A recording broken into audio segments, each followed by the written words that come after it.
Now students लेते हैं question number 27। कह रहा body of mass 2 kilogram is at rest. ये एक बॉडी है और इसका मास कितना है बच्चों? इसका मास है 2 किलोग्राम। कितना है? 2 किलोग्राम। अभी ये रेस्ट पे, देखिए अगर कोई बॉडी रेस्ट पे तो उसकी वेलोसिटी कितनी होगी? जीरो। ठीक, तो इसकी वेलोसिटी को हमने यू से दिखाया, हमने बोला भाई इसकी इनिशियल वेलोसिटी कितनी है? जीरो। अभी ये रेस्ट पे, अब क्या होगा? What should be the magnitude of the force which will make the body move with the speed of 30 metre per second at the end of 1 second. ठीक है, अब ध्यान से सुनो। अब क्या किया इन्होंने, सिनेरियो देखो क्या चल रहा है। अब बॉडी आपकी वही है, ठीक है। इस बॉडी के ऊपर कह रहे हैं कितना फोर्स लगाए हैं, उस फोर्स का मैग्नीट्यूड बताओ। कह रहा है इस बॉडी के ऊपर कितना फोर्स लगाए हैं कि उस फोर्स को लगाने के बाद 1 सेकंड के बाद, कितने सेकंड के बाद, टाइम कितना दे रखा है? Eight the end of 1 second, मतलब टाइम दे रखा है आपको 1 सेकंड। ठीक, कह रहा है इस बॉडी पे कितना फोर्स लगाए कि 1 सेकंड के बाद इसकी वेलोसिटी कितनी हो जाए? 30 मीटर पर सेकंड। स्पीड बोलो, वेलोसिटी बोलो, बात सेम है। चैप्टर नंबर 1 से बता रहा हूँ, मोशन स्ट्रेट लाइन में, स्पीड बोलो, वेलोसिटी बोलो, बात सेम है। तो वही चीज़ है। 1 सेकंड के बाद कह रहा है ये बताओ कि 1 सेकंड के बाद भाई इसकी वेलोसिटी कितनी हो जाएगी? ये बताओ कि इस पे, sorry I am very sorry, velocity नहीं पूछा है, फोर्स पूछा है। ठीक, कह रहा है कि ये बताओ इस पे कितना फोर्स लगाएं कि 1 सेकंड के बाद इसकी वेलोसिटी कितनी हो जाए? 30 मीटर पर सेकंड हो जाए। ओके स्टूडेंट्स, सो ये अब देखिए जरा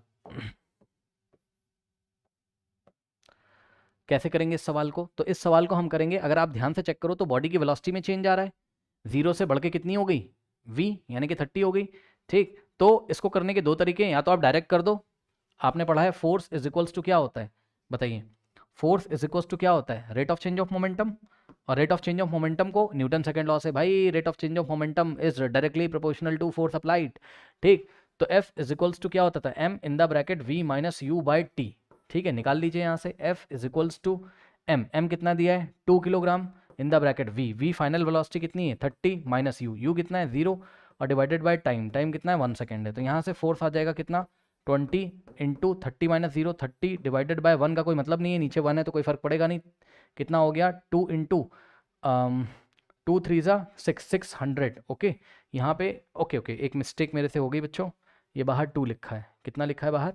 2 लिखा है। ओके, सो 2 इंटू 30 कितना हो जाएगा? 60 न्यूटन का फोर्स अप्लाई करने पर ये बॉडी 1 सेकंड के बाद कितनी वेलोसिटी गेन कर लेगी? 30 मीटर पर सेकंड।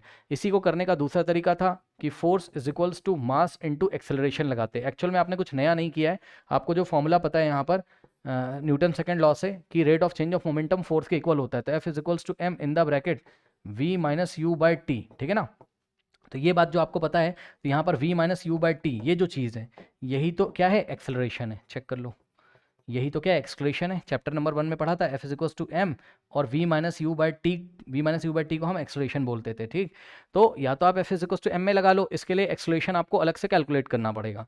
तो एक्सेलरेशन आप कैलकुलेट कर लो, कैसे निकालते हैं? v minus U by T से v कितना है? 30, माइनस यू कितना है? 0 है, टाइम कितना है? 1 है, 30 माइनस 0, 30 बाय 1 कितना आ जाएगा? 30 क्या?